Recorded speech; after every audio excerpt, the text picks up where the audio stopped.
Hello दोस्तों, नमस्ते। मैं निधि सिंह। कैसे हैं आप लोग? उम्मीद करती हूँ फ्रेंड्स कि आप लोग भी जहाँ होंगे, जैसे भी होंगे, ठीक होंगे और अच्छे से अपनी प्रिपरेशन कर रहे होंगे। फ्रेंड्स, आज मैं आपको विसर्ग संधि पढ़ाऊंगी। इससे पहले हमने आपको व्यंजन संधि और स्वर संधि पढ़ा है। आज मैं आपको विसर्ग संधि पढ़ाऊंगी, वो भी इतने अच्छे से कि इससे पहले आपने पढ़ा ही नहीं होगा। शायद कोई पढ़ ले हो तो मैं नहीं कर सकती, लेकिन YouTube पे शायद पहली बार इस तरह से कोई पढ़ाने जा रहा है जो मैं अभी पढ़ाने जा रही हूँ। पूरी वीडियो देखिएगा, स्किप मत करिएगा, वरना आपको ये भूल जाएगा। ज़्यादा लंबी भी वीडियो नहीं रहेगी, पूरे 10 से 15 मिनट की ही रहेगी, पर कुछ पॉइंट उसमें मैं नोट करूँगी। उन पॉइंट को आप नोट करते जाइएगा, फिर कभी भी विसर्ग संधि से बनने वाले आपके क्वेश्चन गलत हो ही नहीं सकते। तो हम पढ़ते हैं विसर्ग संधि। विसर्ग संधि, विसर्ग क्या होता है? ये जो डॉट होता है यही विसर्ग होता है। विसर्ग के बाद किसी स्वर अथवा व्यंजन के आने से विसर्ग में जो परिवर्तन होता है वही विसर्ग संधि कहलाती है। स्वर, स्वर हमने बताया आपको आ ई 11, व्यंजन का जो वर्ग है पूरे पांचों वर्ग वो, और ये सब वो होते हैं। इनके आने से विसर्ग में जो परिवर्तन होता है वही क्या कहलाता है? तो वही विसर्ग संधि कहलाती है। ये जो हमने यहाँ लिखे हैं यही आपके मेन पॉइंट है, इन्हें ही आप अच्छे से नोट कर लीजिए। अभी हम आपको बताएंगे कि विसर्ग का कैसे परिवर्तन विसर्ग में हुआ है, फिर आधे र का परिवर्तन किस तरह विसर्ग में हुआ, ये स दंतव्य स मूर्धन्य स, इनका परिवर्तन विसर्ग में कैसे हुआ। फिर जो मन है यश तप अध सत रजर, जो रहता है अधोगति, यशोदा, तपोवन, मनोरथ, मनोरमा, ये जो शब्द होते हैं ये ओ में परिवर्तन होते हैं। किस तरह होते हैं, कब कब होते हैं, ये सब कुछ आज मैं आपको इस वीडियो के माध्यम से बताऊंगी। तो हम एक सीरियल से आपको पढ़ाएंगे कि स का परिवर्तन कैसे होता है, आधे र का परिवर्तन विसर्ग में कैसे होता है, और विसर्ग का विसर्ग में कैसे परिवर्तन होता है। सबसे पहले हम जानेंगे विसर्ग का विसर्ग में परिवर्तन कैसे होता है। लिखा है जब विसर्ग में कोई परिवर्तन ना हो, तो मतलब जैसा विसर्ग हो सेम वैसा ही लिखा रहे, तो हम कैसे उसे बदलेंगे। जैसे लिखा है दु धन शासन बराबर दुशासन, कोई परिवर्तन है नहीं, एज इट इज वैसे लिखा है। ये दुशासन भी सही है फ्रेंड्स, और यह दुशासन भी सही है, ये दोनों ही सही माने जाएंगे, इसमें से एक भी गलत नहीं माना जाएगा।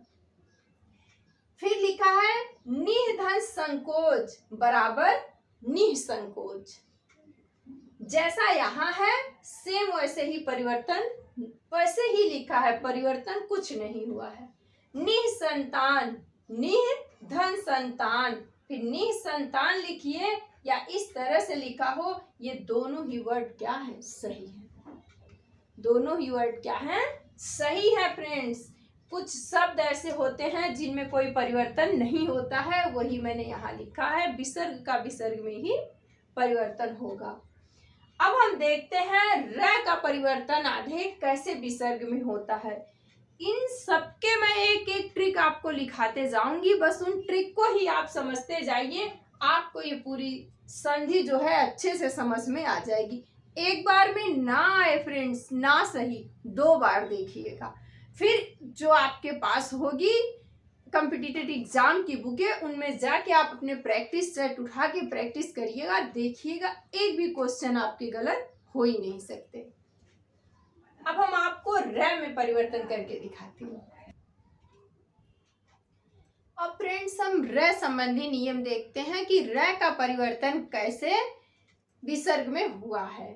तो हम देखते हैं, यहाँ हमने लिखा र के बाद सघोष व्यंजन या य र ल व आए, तो र का परिवर्तन हम विसर्ग में कर देते हैं। कब करते हैं? जब सघोष व्यंजन हो या यरल व हो। तो देख लेते हैं 2 मिनट के लिए कि ये सघोष और अघोष क्या होते हैं। जो हम क ख ग घ अंग पढ़ते हैं और क से लेकर के जो प वर्ग तक हम पढ़ते हैं 5 5 अक्षर 25 वर्ड, वो 25 वर्ड, और ये य र ल व स अंतस्थ वर्ड, ऊष्म वर्ड, ये सारे क्या होते हैं, व्यंजन होते हैं।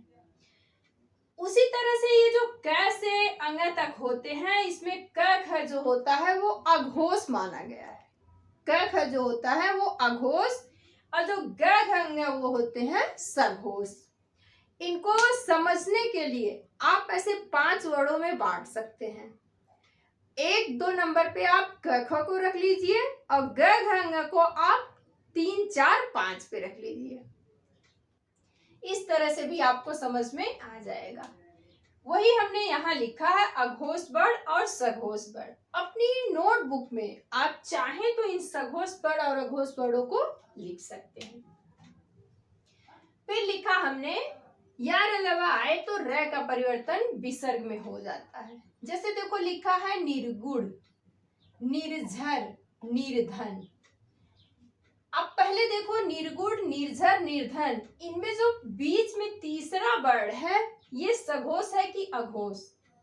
तो देखो सारे वर्ड क्या है, सघोष वर्ड है, सघोष व्यंजन है। यहाँ ग है, यहाँ झ है, यहाँ ध है, ये तीनों क्या है, क्या है, सघोष व्यंजन है। ये हमने यहाँ से देख के इसमें मैच कर लिया।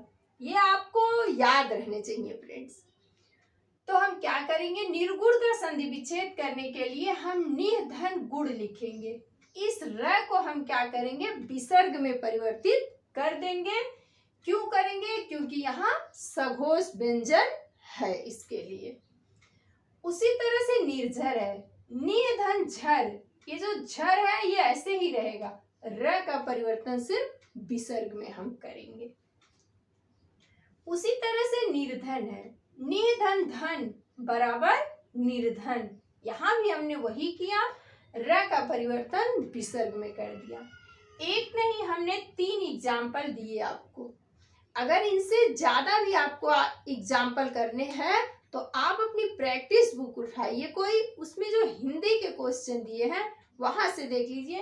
एक भी पॉइंट आपको गलत नहीं मिल सकता फ्रेंड्स, जो भी मिलेगा पूरे ऑथेंटिक मिलेंगे। हमको समझ में ये आ गए नियम। अब हम तीसरा नियम देखते हैं, तीसरी ट्रिक के थ्रू पढ़ेंगे। लिखा है हमने यदि स के बाद क्या है, अघोष व्यंजन। अभी हमने र में क्या बताया, सघोष व्यंजन हो, और स में हमने क्या बताया, अघोष व्यंजन हो। कौन सा व्यंजन हो, अघोष व्यंजन।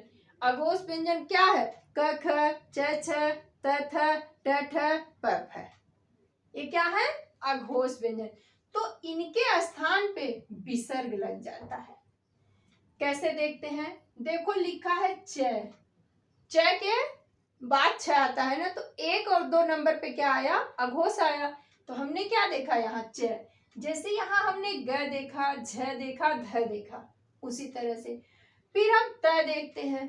त भी कितने नंबर पे आता है, फर्स्ट पे। त थ द ध न पढ़ते हैं हम। फिर क्या है, ठ, ट ठ ड ढ ड़ पढ़ते हैं। तो यहाँ हमने देखा 1 2 जो अघोष व्यंजन है वो सारे ही वर्ड इसमें हैं। तो हमने क्या किया, निधन च बराबर निश्चय कर दिया।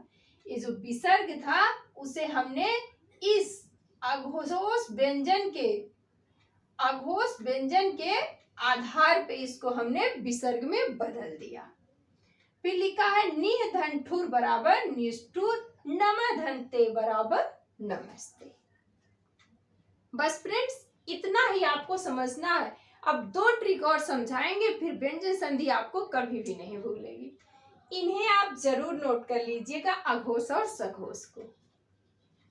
बाकी इतना एग्जाम्पल हमने दिया है आपको, और भी एग्जाम्पल आपको देखने हैं तो आप आराम से एक्सरसाइज बुक में अपने कर सकते हैं, प्रैक्टिस बुक में। अब हम देखेंगे ओ का परिवर्तन किस तरह से विसर्ग में किया जाता है। तो सबसे पहले हम देखते हैं, यदि ओ के बाद सघोष व्यंजन आए या य र ल व ह हो, क्या हो, य र ल व ह हो, तो ओ के स्थान पे विसर्ग लग जाता है। क्या होता है, ओ के स्थान पे विसर्ग लग जाता है। इसमें से कोई भी वर्ड हो या और भी वर्ड इसमें बढ़ सकते हैं। तप रज समझ ऐसे लिखा है मैंने मनोज। मनोज पे कौन सी मात्रा है, ओ की मात्रा। क्या है, ओ की मात्रा। यहां हमने क्या किया, मन धन ज बराबर क्या हो गया, मनोज।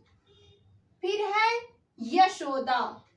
यशोदा को हमने क्या किया, यश धंधा। जब भी हम यशोदा का संधि विच्छेद करेंगे तो हम क्या करेंगे, यशोधंदा नहीं लिखेंगे, यश धंधा करेंगे। क्यों करेंगे, क्योंकि ये नियम है कि जब कभी भी ओ के बाद सघोष व्यंजन हो तो जब भी हम संधि विच्छेद करेंगे तो हम इसी तरह करेंगे, मन धन ज बराबर मनोज। यशोदा का भी बहुत बार पेपर में पूछा गया है, यश धंधा, यशोधंदा नहीं लिखेंगे। सघोष व्यंजन हमने आपको अब भी बताया है कि जो 3, 4 और 5 पे होते हैं वो सघोष व्यंजन कहलाते हैं। जैसे मनोज देखो किधर है, हाँ 5वें पे है, स य र ल व स में से है। अधो गति, ग किस में है, असघोष में से है। यही हमने आपको बताया। अधोगति का क्या होगा, अध धन गति। कभी भी अधोगति दे या मनोरमा दे या मनोरथ दे तो हम क्या करेंगे, जब इनका हम संधि विच्छेद करेंगे तो ओ के स्थान पे हम क्या कर देंगे, विसर्ग का प्रयोग करेंगे। ऐसा क्यों करेंगे, क्योंकि ऐसा नियम है कि जिस भी वर्ड में ओ के बाद सघोष व्यंजन या य र ल व ह वर्ड आते हैं तो हम क्या करते हैं, उनको हम विसर्ग में परिवर्तित कर देते हैं। ज्यादातर पेपर में क्या पूछा जाता है, शब्द दे देगा, उसका संधि विच्छेद पूछता है, कौन सा संधि विच्छेद सही होगा।